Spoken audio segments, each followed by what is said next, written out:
Oh, what is going on, people? I just have to laugh. I'm still laughing. What a game. Palace 4, Plymouth 2. Jeez, this football club is not good for my mental health or even my physical health. Listening to that game, because as everyone knows, it wasn't on TV, and seeing the highlights of the goals going in at the right time, it wasn't good. It wasn't good. But look, Premier League, are you having a laugh? Yes, we are. Yes, we are Plymouth fans, but I can't believe that I'm giving it to Plymouth fans. That's what it's come down to. But yes, Palace have managed to get the job done in the end. Welcome to the live match reaction. As always, we want your voice as well. So the lines are open where you can join in live and react to the result, as well as what you may have seen from the game as well. There's a lot to talk about. We got Mateta hat trick. We got players that's coming off the bench. There's also players that were given opportunities today. And I'll be honest, when the subs did happen, with some of those players coming off the pitch, that's when Palace started to roll again. So there's a lot of discussion points today, even though, you couldn't really watch 90 minutes of the game, funny enough. But as always, send in your comments as well, people. And let's get 150 likes. We have to hit 150. But yeah, look, before I give my reaction to the game, I just want to say, I want a cup run. I do want a cup run. When Roy came back to the club on a permanent deal, I said that we either need to finish in the top 10 or have a very good cup run. Now, this is one step in the right direction. But today's result, I think, is bigger than just beating Plymouth. It's bigger than just the cup run as well. Because if we lost today in the manner that we lost, because it seemed like we were getting absolutely battered, it wouldn't have been a good look. I already know that this whole chat would have been negative. Everyone would be crying. Even I would be crying as well. So it's a good outlook even for the Premier League. It's just more than a cup. We got the job done, but I'll be honest, it still wasn't good enough in the first half by some of these players. But you have to give credit to Roy Hodgson. Once again, in the second half, Palace switched things up and we managed to get the job done. But the questions are about the first half. But I think the questions can be easily answered in this game is the rotation. I think it was a rotation. But I'll be honest, Plymouth, it seemed like they had us in the first half. They had us. And if it wasn't for the subs, I don't think we'll be coming on here with smiles on our face. But literally, people, yeah, I never doubted it for a moment, says Gaika. Yeah, 100% agree. I 100% agree. No, I'm joking. But look, let's bring on the first guest of the evening. As always, if you want to call in to the show, make sure to click on the pinned comment in the comment section. Let's bring on Tim. Tim. Come on! What the heck was that? What was that? Oh my goodness, Palace. man. That was Palace conceding in the first 5 minutes, getting absolutely battered, starting the second half and conceding within 45 seconds. Tim, why on earth do we support this club? Explain it to me. What is... It's not good for us. It's literally not good for us. It's not. But we got the job done. We got the job done, Tim. We're through to the next round. But geez, we made it harder than it should be. I mean, we saw it. If we want to switch the flip and just go for it, we can. We scored 4 goals in 3 minutes. It was basically like, Cristambul when we drew with Liverpool 3-3. Right. It was like that, but shades of Dwight Gale. Right. Yeah, it was like that on drugs though. We done it in 4 minutes instead of 9 minutes. It was just absolutely incredible. But look, how do you describe the game, Tim? I'm pretty sure you wasn't able to watch it because it was shown. No, I was listening to it as well. Yeah, same. I was listening, watching highlights as the goals were going in. What did you make of it all? I was listening to it. The thing was, if anybody watched it, and I have like 2 minutes before I have to go to a meeting, but I wanted to come on here. But I thought, again, spicy Roy, man, making the substitutions that I'm not used to seeing Roy make in years past. And then he comes in and completely changes the game.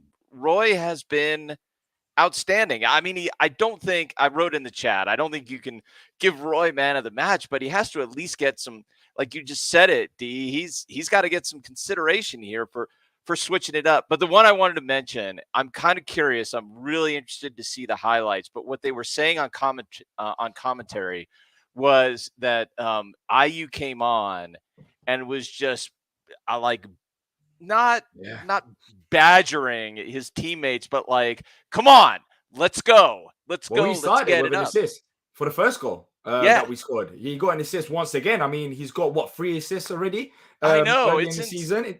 Yeah. So even him, I mean, I think Eze, are you coming on? But as you mentioned, Tim, I know you have to go to a meeting and there's a lot to talk about, which we'll discuss in the show. But yeah, look, it's the players as well. What do you think about the rotated squad going into this game? Did you think that squad could get the job done? Unfortunately, well, we saw it on the You mean the pitch. They first half couldn't. squad, Yeah, the the first ones? half squad. Yeah, no, Yeah, I that mean, Roy selected. it's disappointing, and it sounded like, but I'd be interested to see that Roxaki didn't get much of an outlet, like he wasn't getting much joy going up on the right side, and when he did get it, he got stopped out pretty easily. So that doesn't sound great. But yeah, I mean, it certainly wasn't anywhere near good enough, like what you just said. So it's disappointing. It's disappointing, D, because I was really hoping that we would see more attacking thrust from Ahamada and Roxaki. And I guess the setup, Plymouth just it sounded like they were cutting right through us, getting balls into the channels and just overrunning us. And Yeah. that sounded crazy, but it sounded like that's what was happening. Um, Yeah. We're so getting absolutely peppered. So the fact that Roy made 3 subs, it shows really. Like he had to make 3 subs because we were absolutely getting thrashed by Plymouth. I mean, yes, it's look, insane, we have man. to give respect to teams, of course, but with all due respect, with Palace, we should be going there. And if we're not Yes, winning, at least let Plymouth win by lucky goal or two. But getting absolutely battered by Plymouth is literally no go. And I wonder what Roy's going to say after the game as well, because me too. yes, the comeback was great. But the negatives in the first half, I mean, some of these players that we've been calling for, Yeah, clearly they couldn't pick up the pace against the Plymouth side, let alone the Premier League side. And maybe that's why Roy hasn't played these players as much that we've asked for, which, shows a bigger picture in that aspect as well, because we saw it. Like, these players played and we got absolutely battered. Just yeah, ruined by yeah, Plymouth. And we yeah, nearly lost it, which simply wasn't good enough. But look, I know, Tim, you have to go in yeah. just a I second, gotta. but quickly, before Yep. you do, next rounds, who do you want to see ideally? Do you want to see one of the big opponents, take them out of the way, or you just want to go for the easiest and get a good cup run going? Well, I want to get a good cup run going, but I would like to see whoever the opponent is. Let's get them at home. Let's get them at Selhurst Mm, Park. I mean, that's where Palace is really like our crowd at home for a cup run, FA Cup, League Cup, doesn't matter. You get Palace fans packing the stands, singing and just enjoying a day out for a great cup run. I'd like it. So I really don't care who the opponent is, D. I just would like to see a next game at home and get to listen to our fans, singing from the Homesdale. That would be brilliant. I would love that. yeah. Yeah, that would be. But let's see tomorrow. Let's see. Tomorrow we'll be reacting to it probably live here. But Absolutely. look, Tim, I know you have to go, so I'll let you go. But thank you for jumping on anyways. Love it, man. Up the Take care. Palace. Take Take care. care, Up the everybody. Palace. See you later, Tim. Now let's bring on Henry next. As always, if you do want to call into the show, click on the pinned comment and we'll have you on reacting to that crazy, crazy game by Palace. Henry, welcome to the stream. Plymouth 2, Palace 4. Even saying it just doesn't feel real. Unbelievable, After isn't it? what happened in the first half, we only had one shot on target.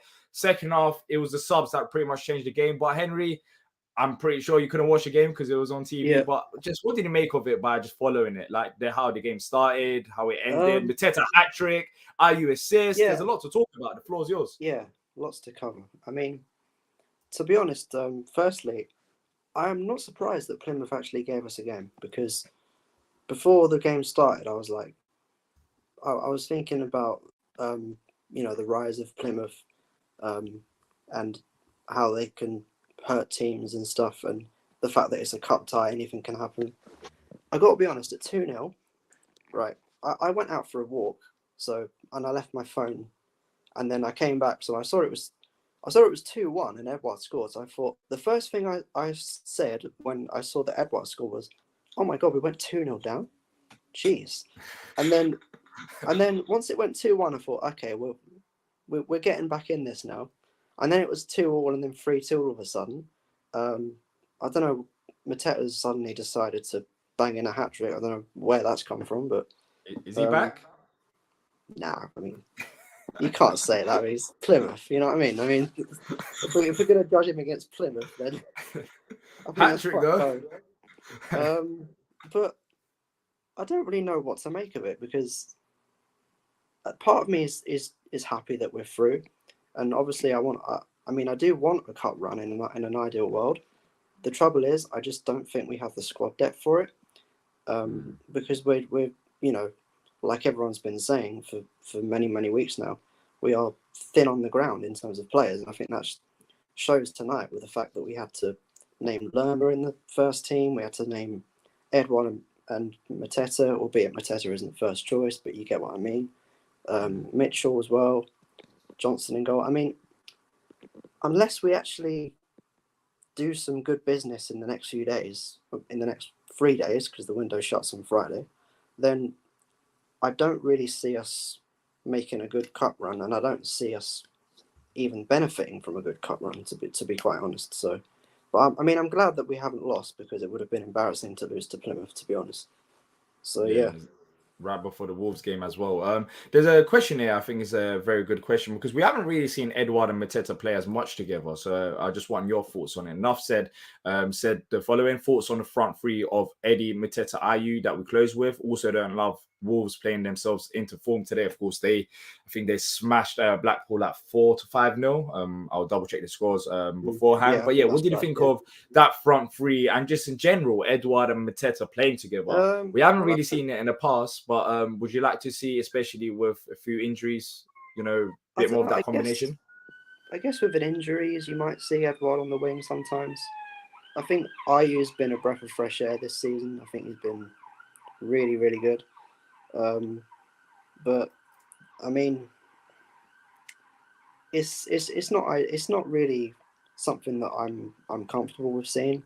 Like, just because I don't think Edouard's very good on the wing.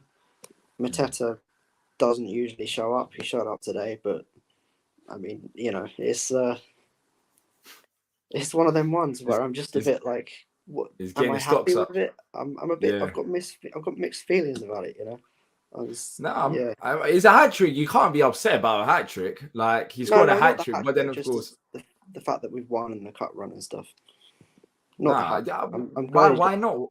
Why not be happy? I mean, I don't know about you, but I would love a cup run. Of course, the draw needs to be nice, and the draw will be tomorrow night. We'll be reacting to it. I'm pretty sure about it. It needs to be nice, but I'd love a cup run. And I think Roy would as well. But as you said, we do need more depth, and we're going to talk about that in the stream. It's funny for a game that no one could watch. There's a lot of talking points. Yeah. There's arguably more talking points than the Brentford game. That's the thing. It's hard to sort of gauge how well that front. It's sort of hard to answer that question, because without actually seeing the match, how can you judge how well those three played? Like, I mean, it's hard to actually judge that front three and how it works.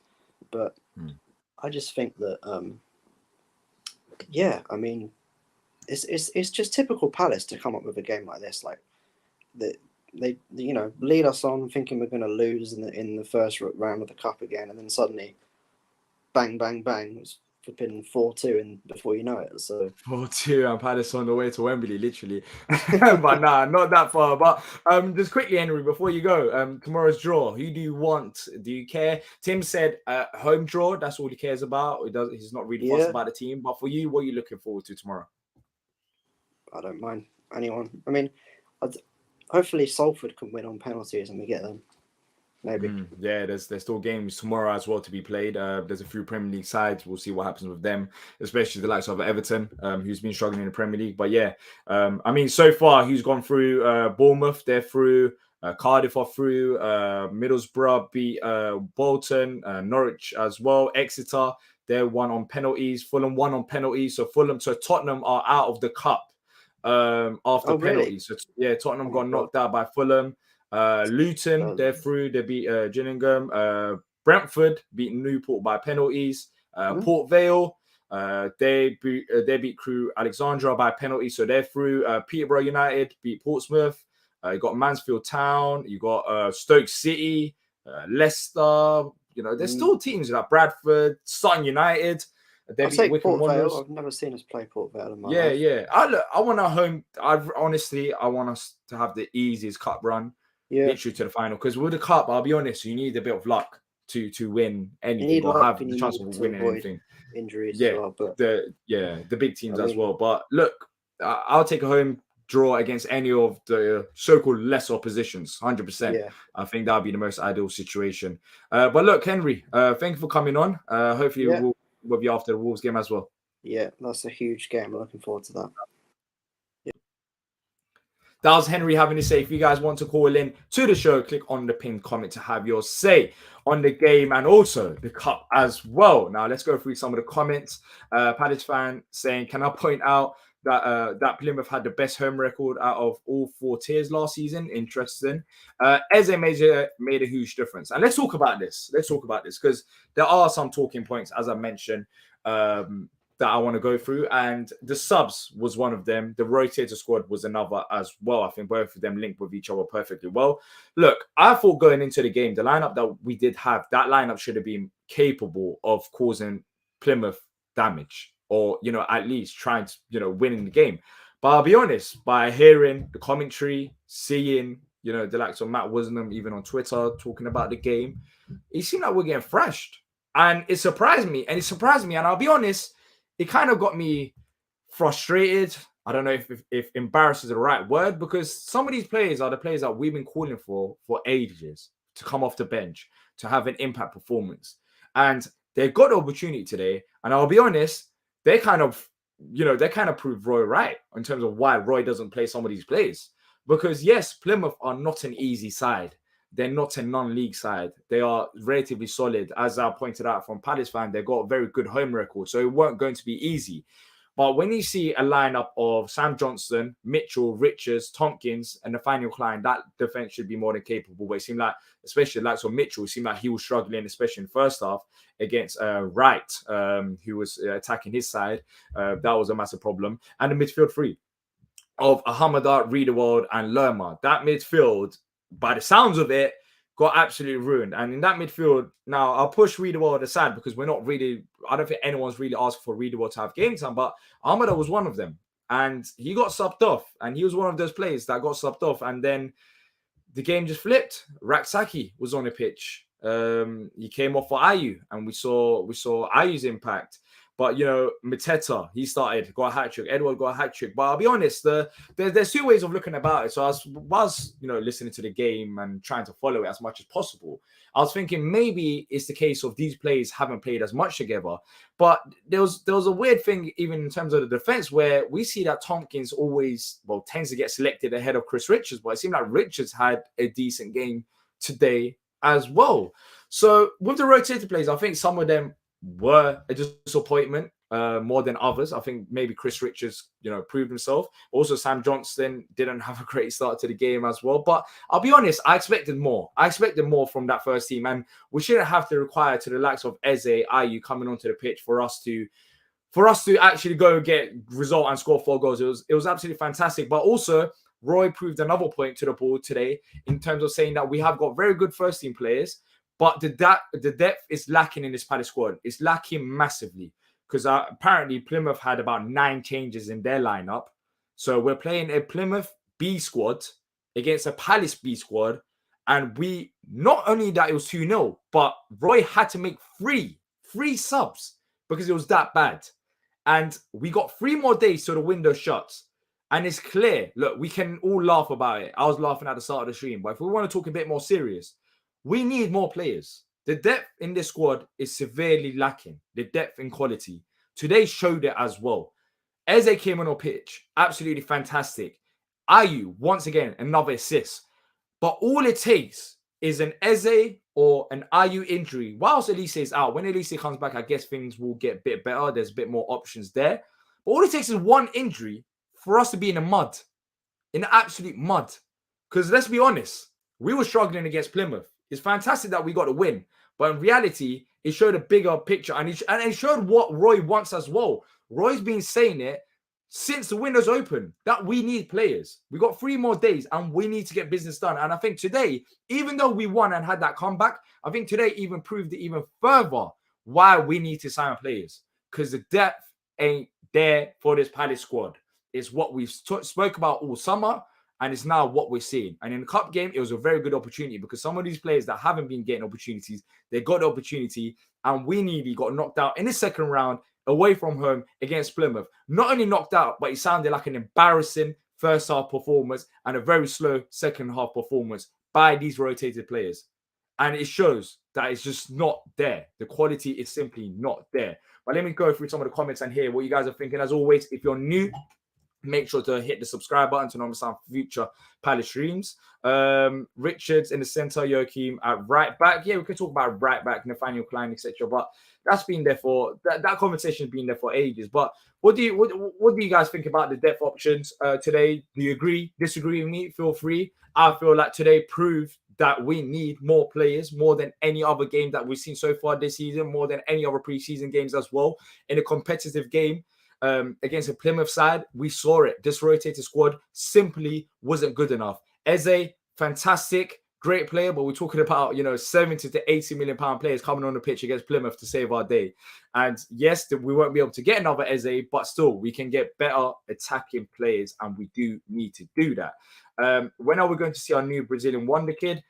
It's not really clear, to be fair. I thought it might be after the international break, but Roy's said that we're going to evaluate him. There's going to be a few scans, so there's no real timeline set on him. I don't think we'll rush into it as well. Seb saying, D, who do you think we will sign before window closes? I genuinely don't know, because Iheanacho, I spoke about yesterday in Live Palace News. Wolves are interested, but Leicester are valuing them around 15 to 20 million pounds. Now, can I see Palace paying 15, 20 million pounds?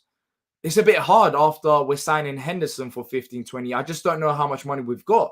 And if it ain't Iheanacho, I think it could be Che Adams, because once again today, of course, we haven't had the time because of the game to talk about transfer news, but it seemed like Che Adams is once again back on the radar, and it could be Che Adams. And I don't think that'll be an awful signing, but I'd prefer Iheanacho. I'd prefer that we spend the money and go for Iheanacho, who's had a bit more Premier League experience as well.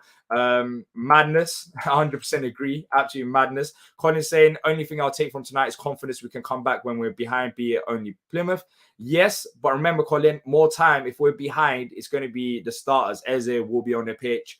In fact, I think the opposite in a way. And hear me out. The reason why I think the opposite is more time, it'll be Eze, Ayew on the pitch. And if we're behind in a game, you're asking for those players that got subbed off to come on and, cause an impact. And today, we saw it. Like, they simply couldn't do that. So I think today gives me even less confidence that we can have a comeback from the players that are called upon from the bench. Because we had to call upon Eze. But more time, Eze starting, Ayew starting.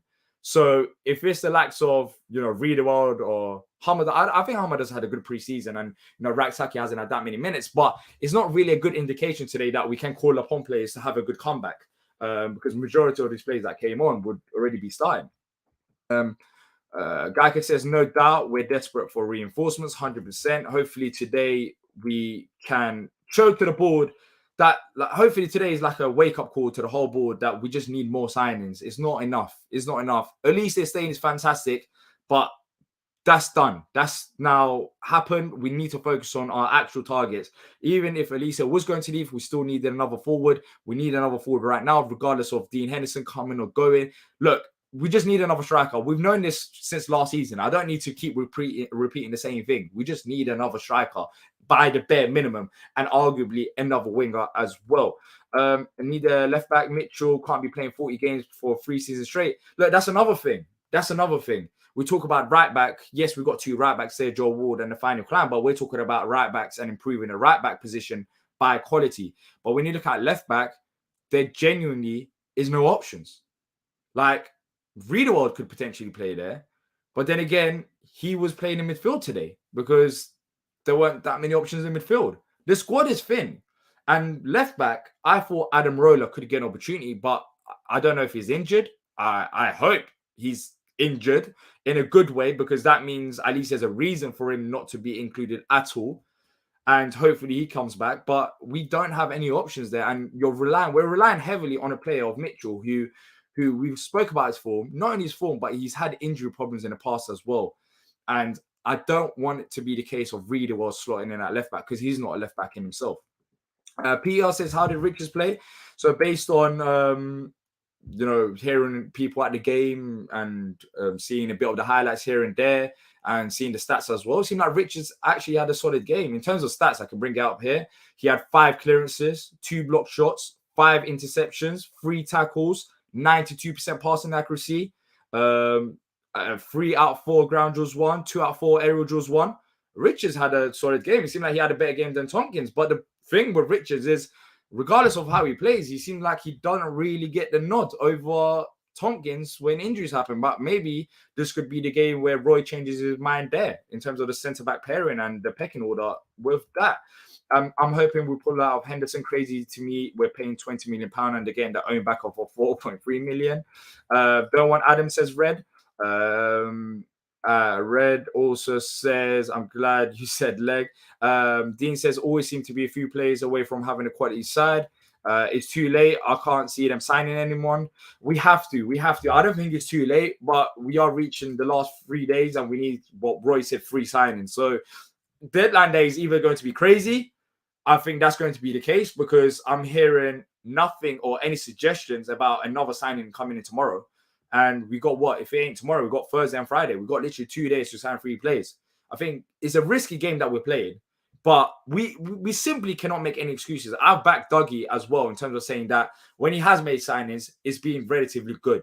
The players that's coming into the club, we've seen a progression. We've seen the value shoot up. So he's had a good eye for a player. But I'm sorry, there is no excuse to not bring in a striker by the bare minimum. There isn't any excuse. We was talking about this last season. So we got 2 more days to solve that problem. At least we have to. We just simply have to. But look, out of today's game, let's talk about it as well. Jan-Philippe Mateta, hat trick. Credit to him. Finishes were nice. With the third finish, he had a bit of time, slotted it in fantastically.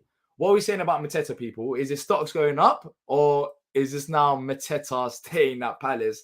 Look, I'll be honest, I've said it all along. I think Mateta and Edouard, they can have a good game here and there. Mateta does score some big goals, and he came up once again. This time it was against Plymouth, scored a hat-trick, and, saved the day in that aspect. But, it was Ayew and Eze that was helping him in a lead-up play. Also, Jeffrey Schlupp, he got an assist for, I think, Mateta's second goal, I think it was. So, credit to him there. But I'll be honest, with Mateta, I'm not even on a hating thing. I still feel like we need to move on. I still feel like we need to replace. Today was fantastic, but I've seen enough in the Premier League. Not only just Mateta, you can make the same argument for Edouard as well. Today's finishes were fantastic. He finished, chances there, finished them absolutely away. In terms of stats, we could talk about it because then we're not going to do any player rating show today because, couldn't watch the game 9 minutes. But he had he didn't play 90 minutes. That's a lie. But anyways, he had 3 shots on target, 3 goals, 1 out of 1 successful dribble attempt. But yeah, so a hat trick. You can't discredit him for the hat trick that he scored. Dean says £50 million for Mateta. Who says no? Mateta disappears every 3 months, and it's not just a Mateta thing as well. Busy joke. I think it's just the both of them, Edouard and Mateta. I think they could show the glimpses of quality, but then again, I'm not getting carried away. I simply cannot be because we've been in this position before. We know that it's not going to be a case of Mateta. I wish it was a case, but it's not going to be a case of Mateta or Edouard coming in because Edouard scored a goal as well. Edouard scored the first goal. It's not going to be a case of them coming in and all of a sudden we don't need any other forwards because we've seen it for years, for like literally years now. Like they're not the people. Jason says Richards probably got injured today. He seems to be made of glass. I don't think he did. Looney says today was more confirmation that even for a championship side, our bench is not good enough, let alone Premier League. We need signings. Mateta and Edouard still not good enough for Premier League level. Looney, I agree with you there. Jason saying last time it was this quiet. We didn't sign anyone on deadline day. Well, I think this deadline day is going to be exciting. But yeah, it has to be exciting because there's no other ways around it. We left it late, so we have to go and get the business done now. We have to pay whatever we need to pay. Busy also adds saying we do need a striker. I'd like Jonathan David or Daka or Balogun. Well, Balogun, I think he's gone. He should have gone to Monaco. But yeah. Chris saying, Big D need to get the Nigerian Nightmare from Leicester. He also has great link-up play. Can you imagine the 1-2s with Eze around the box? This money needs to be spent on him right back as well urgently. Yes, Iheanacho has proved it in the Premier League. We know that he should offer more than just the goals. If he doesn't score goals, what we need at Palace for a club like Palace is a player that's comfortable on the ball, that can have good link-up play with our creative players like Eze and Jordan Ayew. And if you can do that, then bring others into the game. That'll be fantastic. And Iheanacho for £15 million. Look, £15 million in today's market is a normal price tag. You can't really get any cheaper deals unless you find, I don't know, a kid from one of the lower divisions or from abroad. But it seems like we're not going to go down that route. We're looking at Che Adams and Iheanacho. And if we're not going to pay £15 million for Iheanacho, I mean, how much would Che Adams cost? I don't think you'll come for that cheap as well. Maybe £10 million there, £5 million. I would rather just pay the money that's needed for Iheanacho than pay £5 to £10 million less for Che Adams. That's me personally. But yeah, we'll see what Palace do. Casey says, wish we could have watched it. Wonder how much of the 2-0 score was due to Plymouth being fired up and less about how weak Palace was. Yeah, it's hard to say when you don't watch it, but I'll be honest, from what I've heard from people at the game, it seemed like it wasn't about being fired up, and you can see it because look, after our subs came on, the game changed. I think that's what proves that it wasn't just about Plymouth being fired up. I think it was about how weak Palace was, because if Plymouth were fired up, our subs wouldn't just score 3 goals in 4 minutes. We're talking about Palace here, 3 goals in 4 minutes. I think that shows more of a weakness than Plymouth being fired up. Of course, they were fired up, but it just seemed like Plymouth had a control over the game. I mean, in the first half, we only had 1 shot on target. We had 5 shots, so they had double our shots. They didn't have that many shots on target. They also had 1 as well. They had more possession than Palace, but it seemed like we were just getting outrun. We're just getting outrun until all the subs happened. So yeah, Salford knocked out Leeds. Jeez, I'll take Salford. But yeah, that's another positive result, I guess. James saying Mitchell needs backup, both for competition and so he can have rest occasionally. Ryan Bertrand, anyone? Any links with United? But I don't think he's going to United. He was linked with United the other day. I don't know if Palace will go for him because of his age and probably wages as well. I just don't really see that happening. Look, Lewis Hall was the option. Lewis Hall would have been fantastic, but that's now sailed. I don't know who we'll bring in at left back. I think we're playing a risky game, but it is what it is, because the club needs to prioritize positions at this point. We haven't got all the time in the world, and we need to bring in forwards more than a left back, even though you can make the argument left back is important as well, because all it takes is 1 Mitchell injury, which is more than likely to happen based on his past injuries, and then we literally have no other left backs, and you play a reader world there. Jason's saying, I would be shocked if you signed anyone. Every deal seems to take weeks to complete. It seems like we fight over pennies on fees. Yeah, bro. I mean, we've been talking about Iheanacho for weeks now, and I just don't understand. I don't know, for certain positions, I don't know if Iheanacho deal was delayed because maybe of the money that was spent on Dean Henderson, but that just still doesn't make. Look, I get the potential that Dean Henderson may have in terms of the Palace, team and improving the team overall, but you just need to make priorities. And I just don't see a goalkeeper in this position, even with Vicente leaving, being a priority in terms of if we had a bit of money, spending it on a goalkeeper rather than a forward. I just think that's piss poor. That's the honest truth. That's what I think. You might say I'm wrong, but I just feel like we've needed a forward and attacking options for ages. We've been talking about attacking options since the start of since last season, literally, and we've had months to bring in more forwards. I mean, Francois, yes, that's good. We'll see him, but we still need another striker. And there has been bids apparently for Mateta that we've turned down as well. And I wonder if we turn them down because of finding a replacement for Mateta. Now, I don't know. Maybe the club's got their own valuation of Iheanacho, but I mean, we're not really in a position to play this long game because we do need a forward. Like, we do need one. It's not a case of, we've got forwards, let's not spend money on Iheanacho. The quality today, we saw it as well. Not just forwards. You can make the argument the forwards did actually come to play once, Eze and Ayew came on the pitch. I mean, Mateta scored a hat-trick. Edward was on a goal sheet as well. But overall, I mean, people, look, we went out there with a rotated squad against Plymouth and we nearly got knocked out of the cup. We did, with including some first-team players in the team.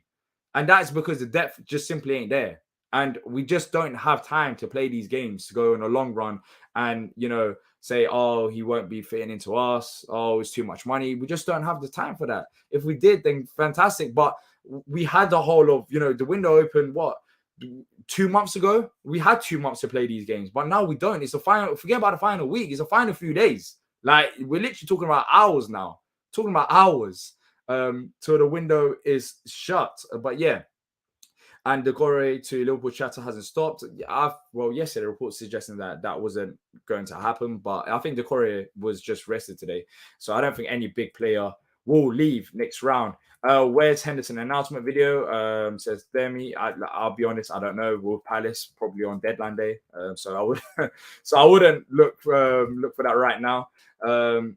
Venji says, "Am I the only one who's surprised that Walker Peters hasn't got any moves?" Yeah. I mean, he was linked with Palace as well. More worried. Will we still sell big players? I don't think so. Iheanacho could be going to Wolves for £20 million. Yeah, Wolves are interested. And also the thing that scares me about Wolves is the fact that they are basically selling a player for £60 million. Well, Man City are trying to buy him, Matheus Nunes. And if they get that £60 million, then £20 million, I guess, shouldn't be a problem for them for Iheanacho. And they need forwards as well. So they would be going for it if they have the money, I assume. So Looney says, literally, I wouldn't mind a cheap championship left and right back for £5 million each, as long as there's a younger to be backup for Mitchell and one to replace Ward on the other side. Paul says, West Ham in the next round, bring it on. Let's see tomorrow. Let's see tomorrow's results. But right now, in terms of the teams that's gone through, I said it earlier on in the stream. But people, if you're new here, make sure to hit the subscribe button to know what's on Palace content. And let's get over 150 likes as well. Thank you to every single one of you who's been tuning in. Really appreciate you all. And if you want to call in, the line is open as well. So in terms of like the teams that's gone through, who I don't know, maybe I have to look at the teams a bit more. But look, Exeter stands out for me. I would love a team like Exeter at home, Port Vale at home, Mansfield Town at home. I wouldn't mind Bradford because I know someone who plays for Bradford, so I wouldn't mind him coming to Palace. Sutton at home would be great as well. There's Ipswich, there's Salford City. There's some teams there. Of course, knowing Palace, we're going to get Man City in a third round away from home, knowing our luck. But yeah, there are some teams there. Hopefully the draws goes for us and we get a nice cup run going, because in a cup, the draw matters. Like, cool, you have to beat the big teams. I understand that, but you also need to have luck in the draw as well. And, if we can somehow, find our way to the third, fourth round, then go, towards the semi-finals by just getting easier draws, then all it takes is one game, one game where you can prove yourself. And hopefully in them games we can step up. But look, I'm taking a game at a time, a round at a time. We're just in the third round right now, so hopefully we'll get a good draw. Is Henderson happening? No announcement. It should be happening. The announcement should probably be tomorrow, but if it's not tomorrow, then Thursday. I think City have turned their attention to Nunes now. They have, by the reports. We still have to look at the positives. Elise, Hughes, and France will be back. Just need to focus on getting a striker and defender. But yeah, Dennis, I agree. But the thing is, the striker situation, regardless of like players coming back from injury, we still need a striker. And right now, look, we still got a few more days, but we just need to make sure that we get a deal done. Whether that's Iheanacho, Che Adams, or someone else, we just need to make sure we bring in a striker. That needs to be sorted. There's no way we should be, getting literally leaving the window with Mateta and Edouard as our strikers, with all due respect to both of them. 1 to possibly 2. No, Man City, I don't think they're sniffing around Eze, so that should be fine, people. What else did they talk about today? It was a crazy game. So we spoke about Mateta. Maybe his stocks go up there. We spoke about the rotated squad and some of the players that have improved themselves. What else is there to talk about? We spoke about going to the next round, the importance of a cup run. But yeah, I think that is pretty much it in terms of getting everything covered. But if you have any questions, send them through before I wrap it up. I'll go through them. And we link to Hugo. Yeah. 2 seconds. Eagle Eye Football said, just get striking. We can play Eddie on the left if need be. Yeah, but I'll be honest, he can play on the left, but I don't think he is a left-sided player. I think he will be playing there just for the sake of it.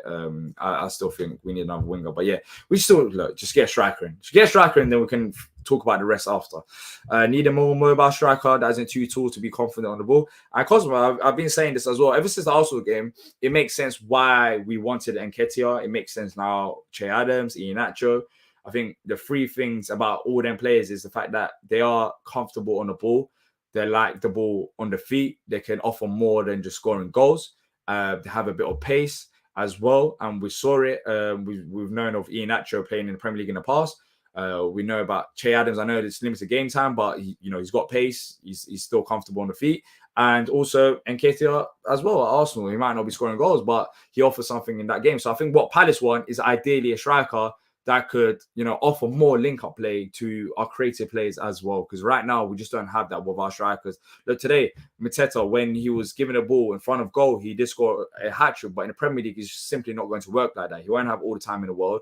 Edward weren't as well. So we need to make sure that strikers that we do have offer more than just goals. And the positive has been that Edward has been okay in terms of link-up play so far this season. Like, he's been better than last season. He's a bit more involved, so that's been a positive. But still, we do need a striker that is more proven in the Premier League that could do it like that. Did you see Friedman meet to Saudi Arabia the other day? Yeah, I think the club has got a connection with Saudi Arabian team, El Ettifaq, or I don't know if I pronounce it wrong, but Steven Gerrard's team. I don't know what exactly it means, but they're working on something. Doug Friedman did go Saudi, and I think the Saudi club announced it. Looney saying, what we're going to do if Eze gets injured, who's going to be that creator number 10? We literally have no replacement for him. For Elise, at least you can stick Ayew on the left. And that's what I'm saying, Looney. That's what I'm saying. I think today showed that as well. Like, we saw it in terms of, even using other players off the bench. For example, let's say Eze gets injured or Eze gets suspended or something happens.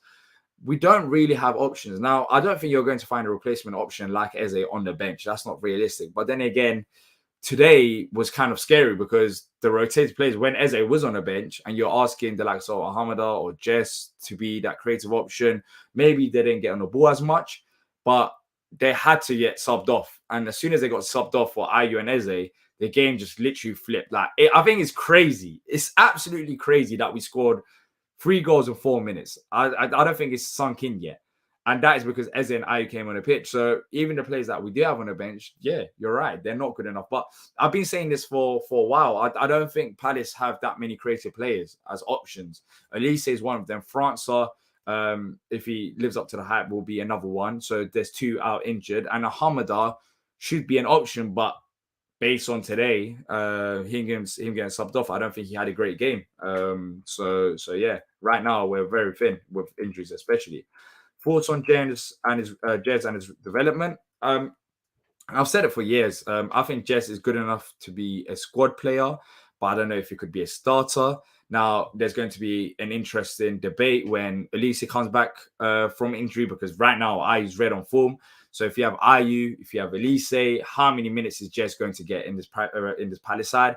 I'm not too sure. But then again, if he was to go out on loan, wouldn't we have done a deal already? I would have thought so. So maybe Palace are not as keen. But today I also saw Gordon, John Kiamani Gordon, who's been linked with a move to other clubs in the lower leagues as a loan move. So maybe he goes out on loan. But with Jez, I don't really see him going out on loan, because you would have thought that it would happen. But then again, how much game time is he going to realistically get if we have a fully fit squad?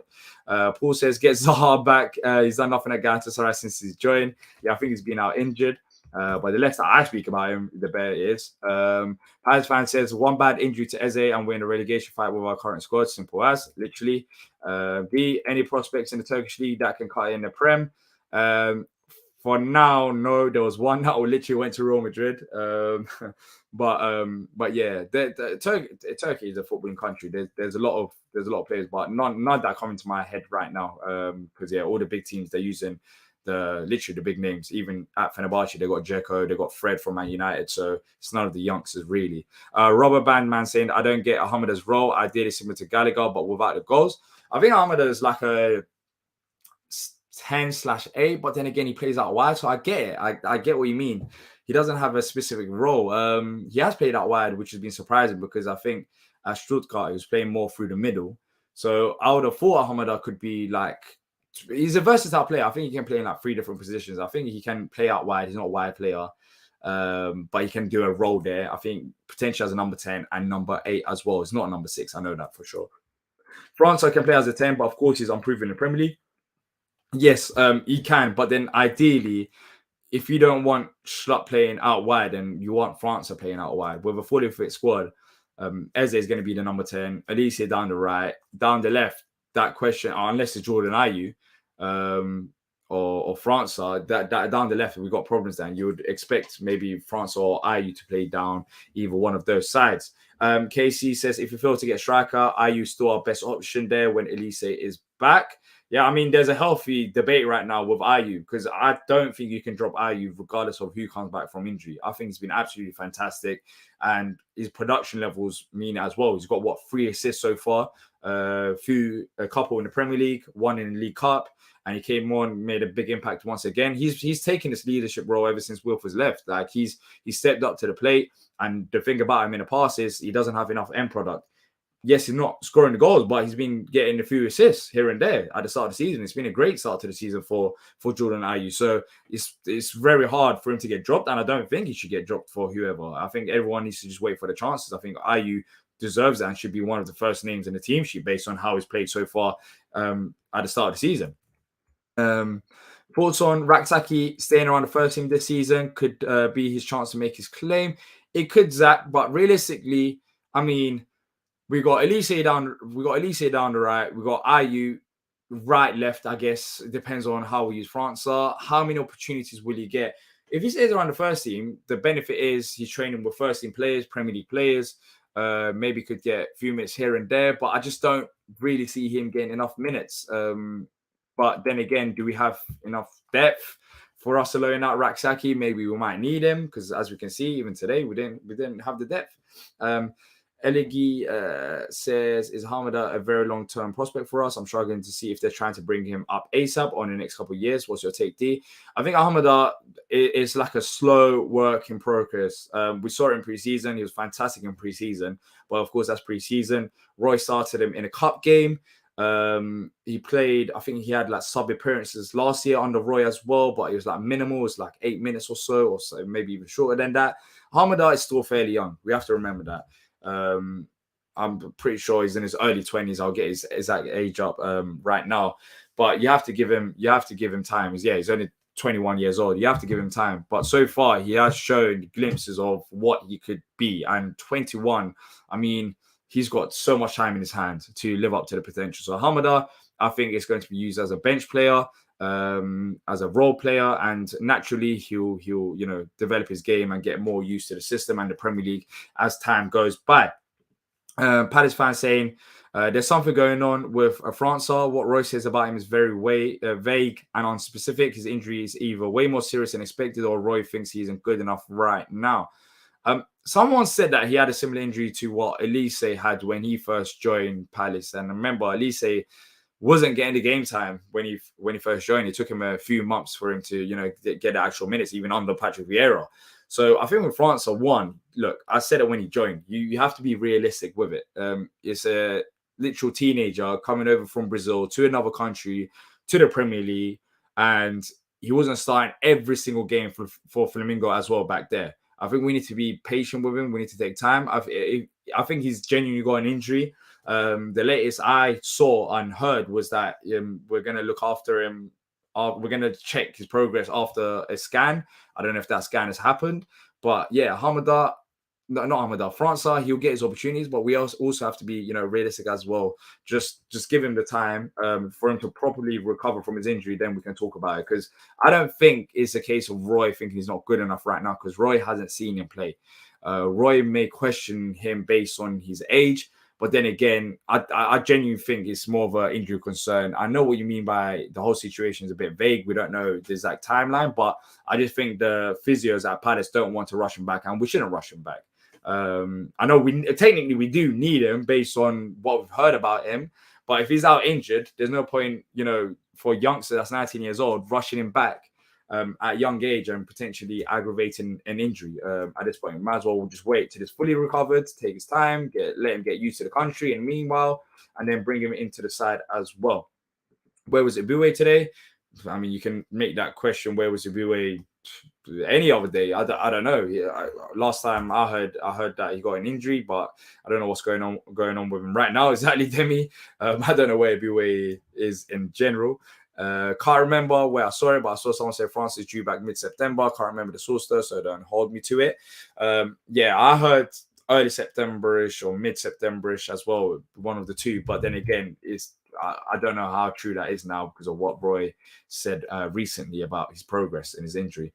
Gaika says Alhamida was arguably our best player in pre-season. I agree. I think he'll be given time to reach our level. But I think the most important thing there is the second sentence. I think he'll be given time.